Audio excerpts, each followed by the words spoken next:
Hello good morning दोस्तों। Welcome back to new good way. आज दोस्तों 31 जनवरी 2023 और 31 जनवरी 2023 से संबंधित जो भी डेली करंट अफेयर्स के जो क्वेश्चन बनते हैं इन्हें हम आज डिटेल से डिस्कस करेंगे। और आज की वीडियो की आपको पीडीएफ चाहिए तो आप हमारे टेलीग्राम ग्रुप है वहां से वीडियो की पीडीएफ है वो प्राप्त कर सकते हैं। और लास्ट में आपको क्वेश्चन भी दिया जाएगा जिसका आंसर है वो आपको कमेंट बॉक्स में लिखना है। तो चलिए दोस्तों स्टार्ट करते हैं क्वेश्चन नंबर 1 से। और आज का वीडियो आपको अच्छा लगे तो चैनल को सब्सक्राइब और इसका बेल आइकन है वह जरूर प्रेस करें ताकि डेली के जो वीडियो अपलोड कर रहा हूं मैं उनका नोटिफिकेशन है वो आपको मिलता रहे। क्वेश्चन नंबर 1 है कि उद्यान उत्सव 2023 में राष्ट्रपति भवन का जो अमृत उद्यान है वो कब खुलेगा। तो आंसर दोस्तों 31 जनवरी आज के ही दिन जो अमृत उद्यान है वो खुलेगा। जो राष्ट्रपति भवन स्थित है अमृत उद्यान ये आम जनता के लिए खोल दिया जाएगा। और राष्ट्रपति द्रौपदी मुर्मू है इन्होंने इस उद्यान उत्सव 2023 का उद्घाटन किया है।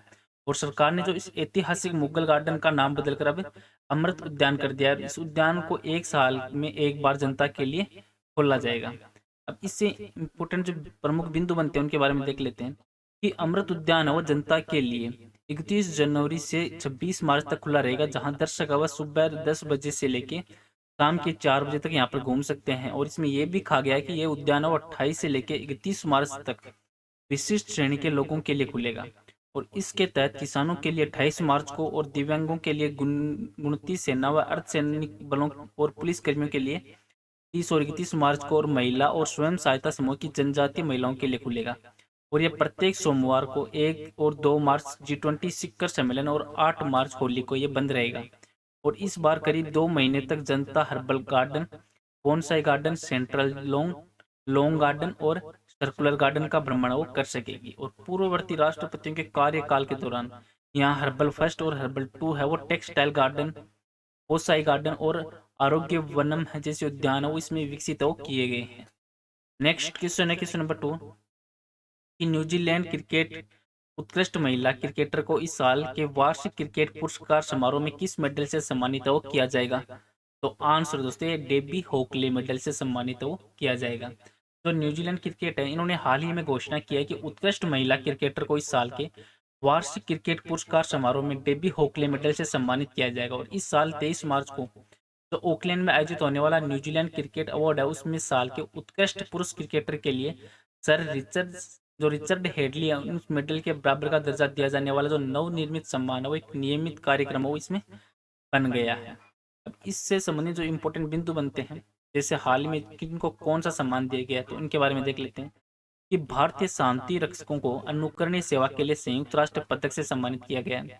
और ऑस्कर 2023 के लिए चुनी गई विवेक अग्निहोत्री की film the Kashmir files digital India award 2022 के लिए ई नेम ने जो प्लेटिनम अवार्ड वो जीता है। और क्रिटिक्स चॉइस अवार्ड 2023 में पूर्ण विजेताओं की सूची में ट्रिपल आर ने 2 और पुरस्कार जीते हैं। अदार पूनावाला वो डॉक्टर पतंगराव कदम पुरस्कार से सम्मानित किए गए हैं। और अपर्णा जो सेन है उनको जयपुर फिल्म फेस्टिवल में लाइफ टाइम अचीवमेंट अवार्ड से नवाजा गया है। और जालना और नागपुर पुलिस ने सर्वश्रेष्ठ पुलिस इकाई का खिताब अपने नाम किया है। और अपॉन एंट्री और द ग्लोबल विंग्स ऑफ वाटरकॉक्स को बेस्ट फिल्म का अवार्ड इसमें मिला है। अब न्यूजीलैंड है तो न्यूजीलैंड के बारे में देख लेते हैं। न्यूजीलैंड प्रशांत महासागर और ऑस्ट्रेलिया के पास स्थित एक देश है जिसको आप मैप में देख सकते हैं। और ये 2 बड़े द्वीपों से बना है। और यहाँ की राजधानी है वेलिंगटन। और यहाँ के जो प्रेजेंट टाइम में प्रधानमंत्री है वो है जेसिंडा अर्डन। और यहाँ की मुद्रा है वह है डॉलर। नेक्स्ट क्वेश्चन है क्वेश्चन नंबर 3 कि किस संस्थान ने world economic situation and prospect 2023 से रिपोर्ट है वो जारी की है। तो आंसर दोस्तों संयुक्त राष्ट्र के द्वारा ये रिपोर्ट जारी की गई है। जो संयुक्त राष्ट्र की world economic situation and prospect 2023 report है इसके अनुसार जो भारत की विकास दर है वो 5.8% रहने की इसमें संभावना है। और उच्च ब्याज दर और निवेश और निर्यात पर जो वैश्विक मंदी के प्रभाव के कारण ये वृद्धि का अनुमान है 2022 में अनुमानित जो 6.4% है इससे थोड़ा कम भी है। और संभावित मंदी की आशंका के बीच संयुक्त राष्ट्र ने अधिकांश विकासशील क्षेत्रों में एक बिगड़ते दृष्टिकोण की भी भविष्यवाणी वो इसमें की है। नेक्स्ट क्वेश्चन है क्वेश्चन नंबर 4 कि शहीद दिवस है यह किस दिन मनाया जाता है। तो आंसर दोस्तों ये 30 जनवरी को मनाया जाता है। तो 30 जनवरी को महात्मा गांधी की याद में और भारत के 3 क्रांतिकारियों के बलिदान की याद में हर साल शहीद दिवस के रूप में मनाया जाता है। और 30 जनवरी 1948 को राष्ट्रपिता की हत्या की गई थी। और 23 मार्च को 3 देश के जो भगत थे भगत सिंह, शिवराज, राजगुरु और सुखदेव थापर नाम के वीरों को अंग्रेजों ने फांसी पे लटका दिया था। और इसके बाद में 30 जनवरी को शहीद दिवस के रूप में मनाने की घोषणा वो की गई थी। और जनवरी मंथ है तो जनवरी मंथ में निम्न इंपॉर्टेंट दिवस और मनाए जाते हैं। जैसे 1 जनवरी को वैश्विक परिवार दिवस, 4 जनवरी को विश्व ब्रेल दिवस, 6 जनवरी को युद्ध अनाथों का विश्व दिवस, 9 जनवरी को प्रवासी भारतीय दिवस, 10 जनवरी को विश्व हिंदी दिवस, 11 जनवरी को लाल बहादुर शास्त्री की पुण्यतिथि, 12 जनवरी को राष्ट्रीय युवा दिवस और 15 जनवरी को भारतीय सेना दिवस, 23 जनवरी को नेताजी सुभाष चंद्र बोस की जयंती और 24 जनवरी को राष्ट्रीय जो बालिका दिवस है उसके रूप में मनाया जाता है। और 25 जनवरी को राष्ट्रीय मतदाता दिवस, 25 जनवरी को राष्ट्रीय पर्यटन दिवस और 26 जनवरी को गणतंत्र दिवस और 28 जनवरी को लाला लाजपत राय की जयंती के रूप में मनाया जाता है। नेक्स्ट क्वेश्चन है क्वेश्चन नंबर 5 है कि किसने राष्ट्रीय लॉजिस्टिक पोर्टल है इसका उद्घाटन वो किया है। तो आंसर दोस्तों श्री सर्बानंद सोनोवाल के द्वारा किया गया है, जो केंद्रीय बंदरगाह, पोत परिवहन और जलमार्ग मंत्री हैं प्रेजेंट टाइम में, सर्बानंद सोनोवाल। इन्होंने जो राष्ट्रीय लॉजिस्टिक पोर्टल है उसका उद्घाटन किया है। और इस एकल खिड़की पोर्टल का मकसद है कि लॉजिस्टिक लागत को कम करना है, जिसमें राष्ट्रीय लॉजिस्टिक पोर्टल है वो देश भर में पहले जो लॉजिस्टिक क्षेत्र की सभी व्यापार प्रक्रियाओं के लिए एक एकल खिड़की होगी। इसमें जल मार्ग, सड़क मार्ग और वायु मार्ग के परिवहन के सभी साधनों के लिए एक ई मार्केट प्लेस भी इसमें शामिल है वो होगा।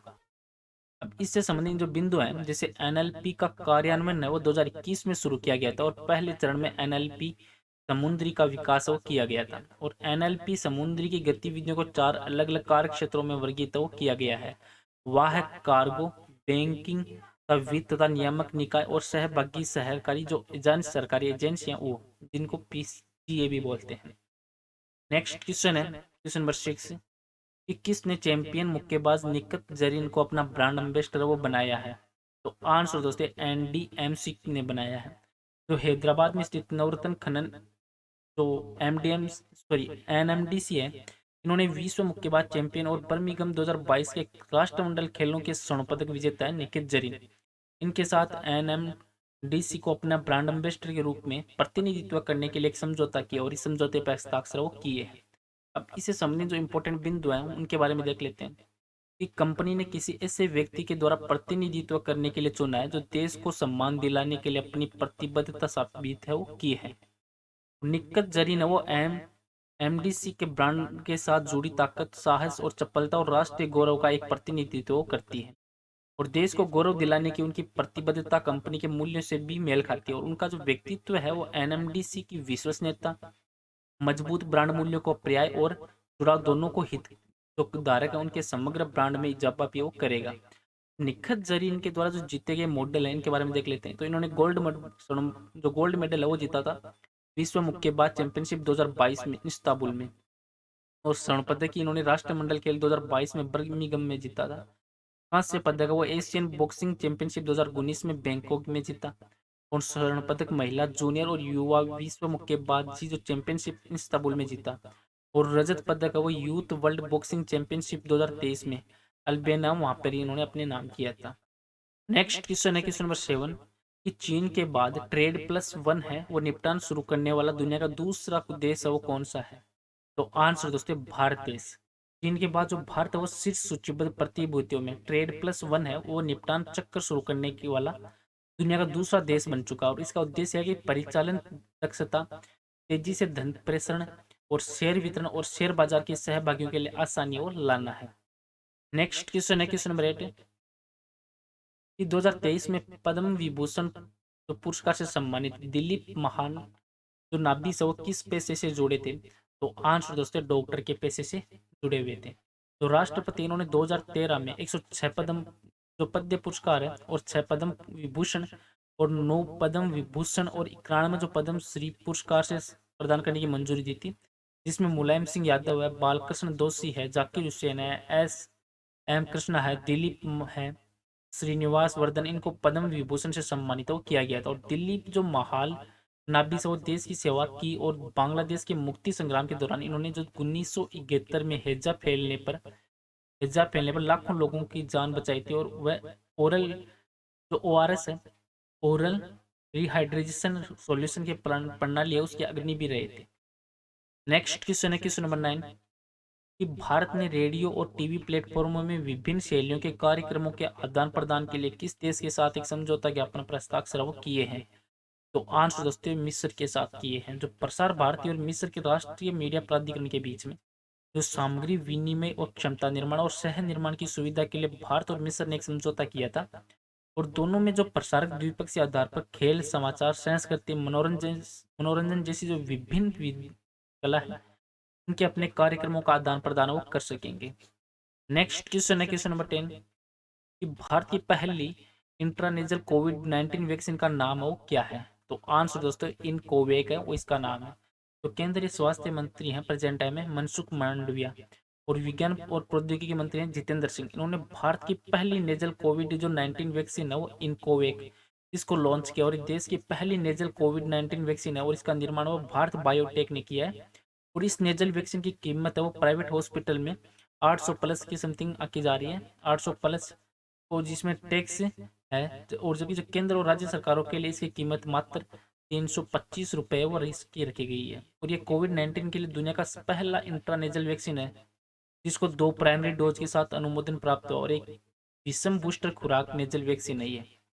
और आज का नेक्स्ट और लास्ट क्वेश्चन है जिसका आंसर है वो आपको कमेंट बॉक्स में लिखना है कि किस भारतीय अमेरिकी को अमेरिका वायुसेना में ब्रिगेडियर जनरल ग्रेड पर नियुक्ति के लिए नामित किया है? तो इस क्वेश्चन का आंसर है वो आपको कमेंट बॉक्स में लिखना है। और पीछे की वीडियो में भी आपको क्वेश्चन दिया था कि वर्ष 2022 के लिए ICC men's cricketer of the year के रूप में किसे चुना गया है? तो इस क्वेश्चन का राइट आंसर था option number B, Babar Azam को चुना गया है। तो आईसीसी इन्होंने वर्ष 2022 के लिए सभी अवार्ड्स विजेताओं की घोषणा की और पाकिस्तान के स्टार क्रिकेटर हैं बाबर आजम। इन्होंने men's cricketer of the year और men's one day cricketer of the year का अवार्ड वो अपने नाम किया है। चलो दोस्तों आज का वीडियो है वो यहीं पे समाप्त करता हूँ। वीडियो आपको अच्छा लगे तो चैनल को सब्सक्राइब और शेयर जरूर करें। Thank you all of you.